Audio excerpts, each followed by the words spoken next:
Amén. Ahora, soy uno con los sentimientos de mi hermano Beto. Parece que hay que hacer la conferencia más larga.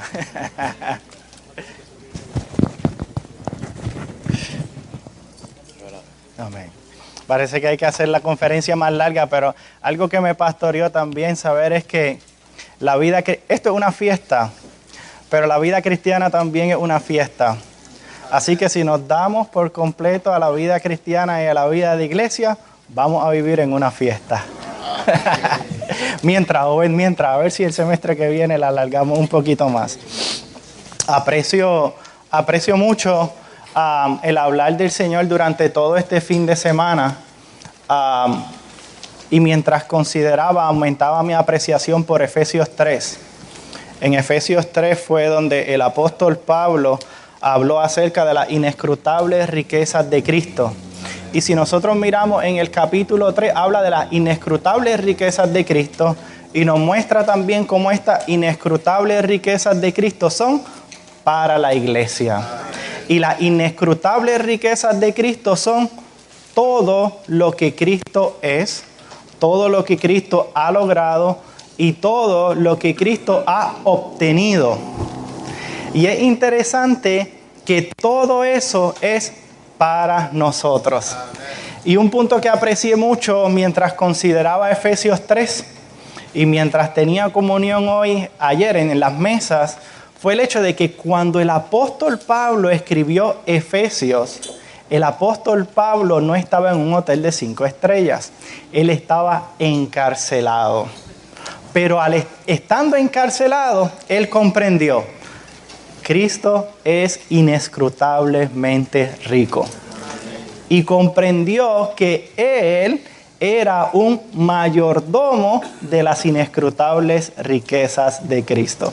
Así que allí en el encarcelamiento donde quizá usted se encuentra por 4 o 5 años, podemos disfrutar de las inescrutables riquezas de Cristo y como jóvenes podemos llevar a cabo la mayordomía que nos ha sido encomendada de dar a otros estas inescrutables riquezas de Cristo. Así que, aunque parece que estamos encarcelados, no estamos encarcelados, porque estamos llenos de riquezas. Y aprecio, a modo de resumen, por si alguien no estuvo durante el fin de semana, el tema general de la conferencia es la visión y aleluya, la visión y la experiencia de las riquezas de Cristo para la iglesia. Y comenzamos el viernes con el mensaje 1 viendo una visión de las riquezas de Cristo específicamente en el Evangelio de Juan.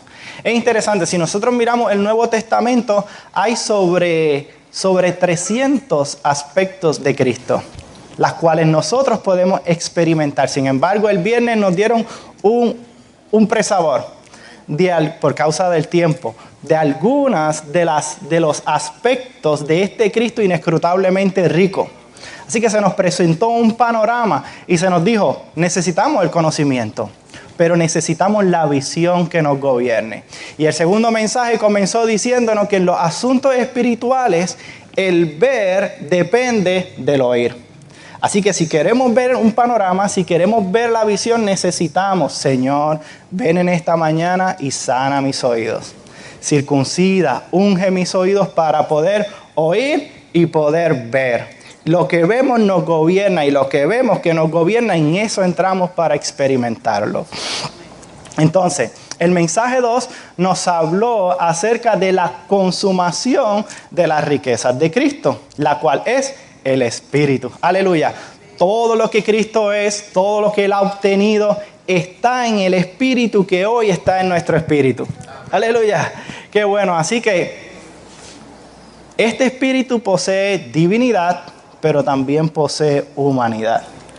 Él es esa persona, Jesús, es 100% Dios, 100% hombre.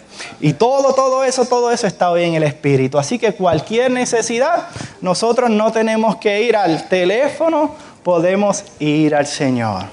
Podemos ir a su palabra. Aleluya. Podemos ir a aquel quien es el Espíritu compuesto que tiene todo lo que necesitamos. Todas las riquezas de Cristo están allí. Todo lo que Él ha logrado obtenido está en el Espíritu, que hoy está en nuestro Espíritu.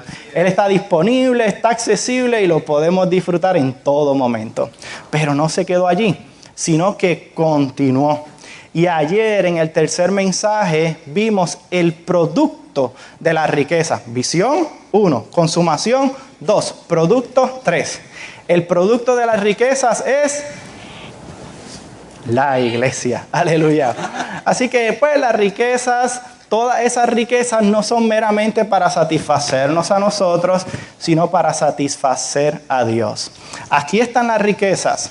Aquí está la iglesia. ¿Cómo de esto se produce esto? Mediante nuestra experiencia y disfrute de las riquezas de Cristo se produce la iglesia. Al nosotros experimentar y disfrutar estas inescrutables riquezas, las cuales son insondables, y después de 3 trillones de años que lleguemos a hacer la Nueva Jerusalén, que no habrá ni tiempo ni espacio, aún así va a haber un Cristo nuevo en el cual podemos disfrutar. Wow. Bueno, el asunto es que estas riquezas que nosotros experimentamos y disfrutamos, producen la iglesia. Por un lado, la iglesia fue producida por medio de la muerte y resurrección de Cristo. Pero mientras más nosotros experimentamos las riquezas de Cristo por medio del Espíritu que mora en nuestro espíritu, más Dios haya descanso, más Dios haya satisfacción, más llegamos a ser su novia. Amén. Así que aprecio toda la conferencia que hemos visto, todo en cuanto a las riquezas de Cristo, visión, consumación y el producto, el cual es algo orgánico, la iglesia. Ahora, este último mensaje en el cual vamos a estar entrando, habla de la práctica cristiana normal y apropiada. Y es interesante, a mí siempre me ha impresionado el hecho de que por un lado necesitamos la visión, pero por otro lado necesitamos y tenemos la práctica y las prácticas. La visión siempre debe conducirnos a la práctica. Y las prácticas que realizamos están gobernadas por una visión. Y esta es la visión de la economía de Dios, en la cual Dios en Cristo quiere impartirse en nosotros por medio del Espíritu. Se oye medio trabalengua, pero el asunto es que Dios quiere impartirse en nosotros. Entonces, la visión que hemos recibido nos conduce a tener un vivir práctico. Pero por otro lado, en este bosquejo vamos a estar viendo algunas prácticas cristianas normales, pero no son como una hoja suelta.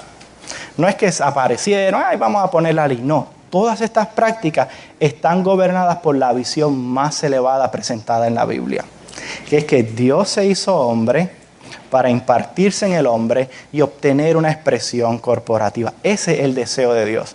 Y estas prácticas que están aquí están gobernadas por esa visión, cuyo centro es Cristo. Amén. Ok. El título de este mensaje: una práctica cristiana normal y apropiada para la edificación del cuerpo de Cristo. ¿Cierto? ¿Qué tal si lo leemos todos juntos? 1, 2 y 3. Una práctica cristiana normal y apropiada para la edificación del cuerpo de Cristo. Ok, la vida cristiana comienza con 2 cosas. Una es la comprensión de que nosotros no somos iguales a las personas del mundo. Y es bueno que estamos aquí porque nos ayuda a ser recordados una y otra vez que no somos como las personas del mundo. Aunque nosotros estamos en la universidad, aunque está la corriente continua del mundo, aunque quizás usted sienta que se parece a sus compañeros del mundo, la realidad del caso es que no somos lo mismo. Somos otra especie porque tenemos la vida y la naturaleza de Dios. Y tenemos un llamado particular de ser la iglesia con miras a traer el Señor de regreso. Así que aprecio mucho el ser recordados una y otra y otra y otra vez. Somos diferentes. Tenemos la vida de Dios. Si tenemos la vida de Dios, llegamos a ser Dios en vida y naturaleza, mas no en la deidad. Así que es bueno, somos diferentes, necesitamos guardar eso. Aunque usted se encuentre en una condición caída, en principio, usted no es una persona caída. Aunque somos caídos, pero somos otra especie. Tenemos la vida y la naturaleza de Dios. Y algo que incluso a mí me ha ayudado a comprender esto un poco, con miras a progresar en la vida cristiana, es de vez en cuando pararme frente al espejo y olvidarme de las victorias y olvidarme de los fracasos y decir, yo soy un Dios hombre. Amén. Si practicamos eso gradualmente, vamos a ser hechos conscientes de que somos un Dios hombre, de que poseemos la vida de Dios y gradualmente nuestro vivir va a ser afectado. El otro punto para obtener una vida cristiana normal, mencioné, comprender de que somos diferentes. Y dos, que Cristo, el amor de Cristo, nos constriña para vivir hacia Él, para vivir atentos a Él. Por un lado, nosotros muchas veces no vivimos atentos al Señor, pero podemos orarlo. Señor, presióname por todas partes, constríñeme, oblígame a vivir atento a ti. Amén. Ok, eso en cuanto a la vida cristiana. El título continúa, normal y apropiada. Y es bueno ver que la vida cristiana es algo normal, no es algo extraordinario. Amén. Es algo normal en la cual nosotros podemos practicar en nuestra vida diaria. Y es interesante porque es normal, pero es milagrosa. Sí. Es interesante, es normal porque usted sale de un salón y va caminando de un salón a otro y dice, oh, Señor, te amo. Señor, haz tu hogar en mi corazón. Señor, mientras estoy caminando de este salón a otro salón, manténme dentro de ti. Señor, impártete más en mí. Y usted está por ahí. Así que en cierto sentido eso es normal, no está pasando nada anormal ni extraordinario. Pero es milagroso, porque mientras nosotros estamos invocando el nombre del Señor, Dios se está impartiendo en nosotros. Así que no es insignificante. El asunto es que es algo normal. Y mientras más normal sea nuestra vida cristiana, mejor. Y mientras más normal sea, y mientras más nosotros comprendamos que la vida cristiana es algo normal, más nosotros vamos a cooperar para que el Señor se imparta en nosotros. Y más vamos a aprovechar las pequeñas oportunidades para que el Señor se imparta en nuestro ser. El segundo punto que quisiera tocar en el bosquejo, en el título de este mensaje, es que por un lado la vida cristiana es normal, pero aunque es algo normal, no es algo que nosotros caemos por gravedad. Requiere que nosotros nos ejercitemos. En este bosquejo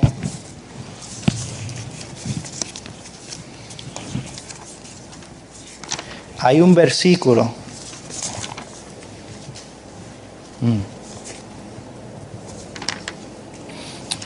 ¿Qué tal si lo leemos? Luego del título está Filipenses 4:9. ¿Qué tal si todos leemos Filipenses 4:9? Lo que...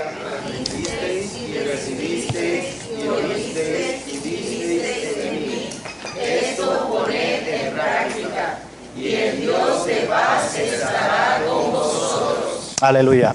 Así que la vida cristiana es un asunto de práctica. Pablo le está diciendo a los santos, practiquen. Pablo le dice a Timoteo, practica estas cosas. Permanece en ellas para que tu progreso sea manifiesto. Y a Timoteo también le dice, ejercítate para la piedad. Ejercitarnos es obligarnos a nosotros mismos a hacer algo. Algunos de ustedes son atletas y muchas veces ustedes no tienen ganas de hacer nada, pero tienen que ejercitarse. Tienen la práctica, usted tiene que obligarse a ejercitarse. Si nosotros queremos ser cristianos fuertes y saludables, necesitamos ejercitarnos, que es, en cierto sentido, obligarnos. Mientras más nosotros nos obligamos a ejercitar nuestro espíritu, al obligarnos, llegamos a tener un hábito prevalecientes para ejercitar nuestro espíritu. La práctica cristiana, la vida cristiana es igual. Requiere práctica, requiere que nos ejercitemos. Usted practica hoy, pero mañana puede que falle. Pero no se desanime, continúe practicando. Hay muchas cosas y quizás hemos visto muchas cosas. Oh, Dios quiere hacer su hogar en nuestro corazón. La iglesia es el descanso de Dios. Usted se da cuenta. Mi corazón tiene muchas cosas quizás que aún no, Dios no tiene el terreno para hallar descanso. Usted se lo dice hoy. Y posiblemente no ha sido así con nadie. La vida cristiana no es de un día para otro. No es que hoy yo estoy así y ya mañana uno está totalmente transformado. La vida cristiana es un asunto de práctica. Entonces, usted se consagra hoy al Señor. Si falla, se consagra mañana otra vez. Usted va en pos del Señor. Si falla, sigue intentando. El asunto es, jóvenes, no nos desanimemos. Necesitamos practicar una y otra vez. ¿De que vamos a fracasar? Todos fracasamos. Yo fracaso y ahí hay hermanos mayores y si tú les preguntas, hermano, ¿usted está flotando? Le van a decir, para nada. Todavía estamos practicando. Todos los días necesitamos ejercitarnos y practicar estas cosas. Si practicamos estas cosas que se nos han estado hablando durante todo este fin de semana, va a haber progreso en nosotros. Amén. Esto, discúlpeme, cogí un poquito más del tiempo. Amén. Ok, vamos a entrar en este bosquejo. Este bosquejo tiene 9 puntos romanos. No los vamos a cubrir todos por causa del tiempo. Sin embargo, es bueno que podamos ver que tiene, esos 9 puntos están agrupados en 3. Del 1 al 4 habla del aspecto personal con el Señor. Pero sabemos que la vida cristiana no es un asunto de meramente yo y el Señor. Así que los puntos 5 y 6. Los puntos 5 y 6 hablan del aspecto corporativo. Y los puntos 7, 8 y 9 hablan acerca del servicio para la edificación de la iglesia. Así que nosotros, como cristianos normales, por un lado tenemos una relación con el Señor, tenemos una relación los unos con los otros y servimos al Señor con mira a la edificación de la iglesia. Ok, el número romano 1 dice, habla de que, ¿qué tal si lo leemos? Esta sección de aquí al frente, el 1 romano, que habla de la consagración.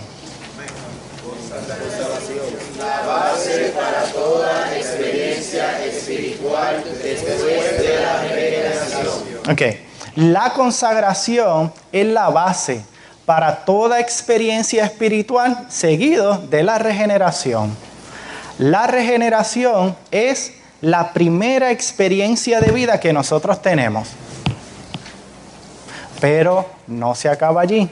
Desde el mensaje 1 vimos que este Cristo es inescrutablemente rico. Así que la regeneración es solo el comienzo. Ahora, para la regeneración no se requiere consagración. Pero para todas las siguientes experiencias espirituales sí se requiere consagración.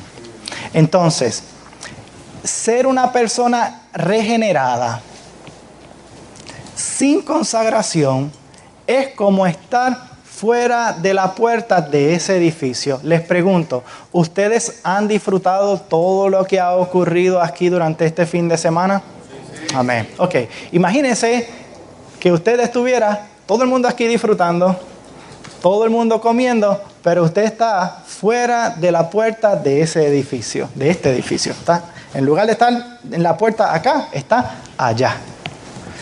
Estuviera un poco triste y no pudiera haber participado de todo lo que hay aquí. La consagración es cruzar la puerta. Cristo es inescrutablemente rico, pero para participar de su riqueza se requiere consagración. Y la consagración es cruzar la puerta. Aprecio mucho 2 Corintios 4:7 y Efesios 3:17. En 2 de Corintios 4:7 dice, pero tenemos este tesoro en vasos de barro. Y Efesios 3:17 habla de que Cristo quiere hacer su hogar en nuestros corazones. Estos dos versículos nos presentan un panorama claro de lo que es una consagración apropiada. La consagración no es hacer cosas para el Señor. La consagración, Ángelo, es presentarnos como vasos al Señor, dispuestos para que Él nos llene y llegue a ser nuestra persona. Esa es la consagración. Aquí vemos que en nosotros, que somos vasos de barro, hay un tesoro inestimable de gran valor. Y ese tesoro quiere hacer su hogar en nuestro corazón. La consagración consiste en decirle, Señor, me doy a ti para que me llenes y hagas tu hogar en mi corazón. Aprecio mucho que nosotros podemos consagrarnos una y otra vez al Señor. Todos los días son oportunidades. Y cuando nosotros nos consagramos al Señor, el Señor quiere llenarnos. Pero cuando el Señor quiere llenarnos, se encuentra que hay algunas capas en nuestro ser que impiden que Él pueda llenarnos.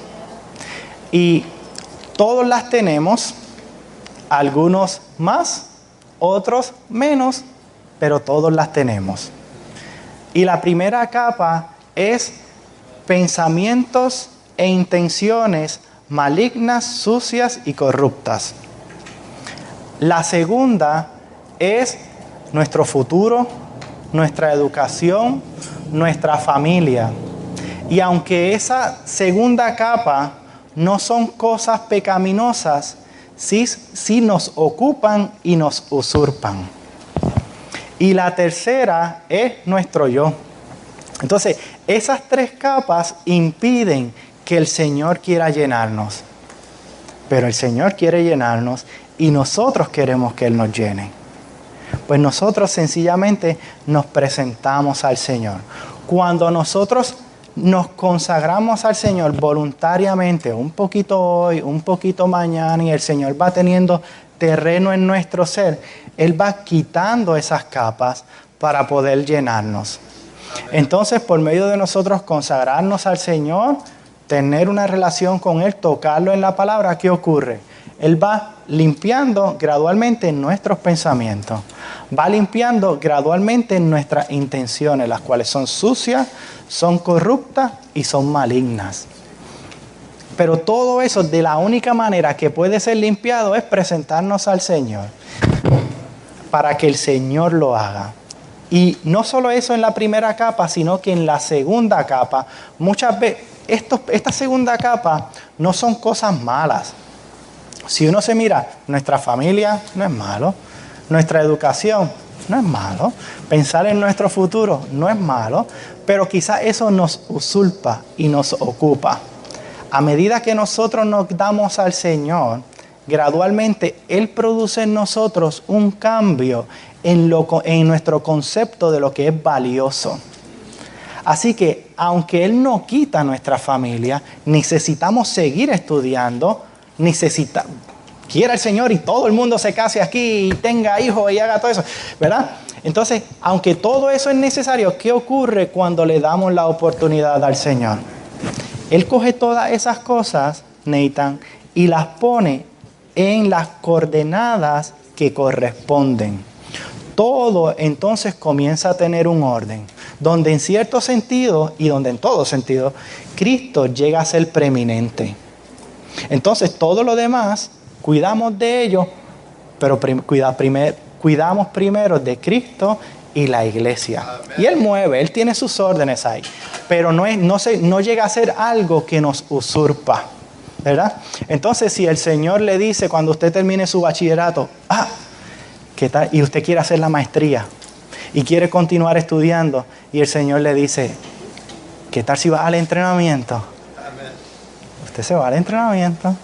Porque el Señor ya ha acomodado todo, y hemos visto testimonios, y hay testimonios de más hay, de hermanos que sencillamente Le han dado la oportunidad al Señor para que el Señor entre, limpie y ponga todo en el respectivo orden que corresponde. Entonces, amamos al Señor, amamos nuestra familia, amamos otras cosas, pero con el amor que le corresponde, dándole a Cristo la preeminencia. Así que eso pasa cuando nosotros podemos sencillamente, con una oración sencilla, decirle: Señor, me doy a ti, lléname hoy un poquito más. Señor, tú sabes que mis pensamientos e intenciones no son las mejores. Señor, tú sabes que yo amo mi futuro y yo quiero tener esto, esto y esto. Pero el Señor entra, todo se pone en orden. Y Él brega con lo otro. ¿Qué ocurre? Como en uno de los cánticos que cantamos, hablaba de la aparición, Dios de gloria, el Dios de gloria. Dios de gloria, la gloria de Dios, aparécete a nos. Dios es un Dios de gloria. Y en el versículo siguiente, Génesis 12:7, dice: y se apareció Jehová a Abraham y edificó allí un altar a Jehová, quien se le había aparecido. Así que el Dios de gloria se le apareció a Abraham y algo ocurrió. Él edificó un altar. El altar representa nuestra consagración. Y nuestra consagración no es el resultado de la exaltación humana, no es el resultado de un buen mensaje, no es el resultado de que usted por su fuerza de voluntad escoge consagrarse al Señor.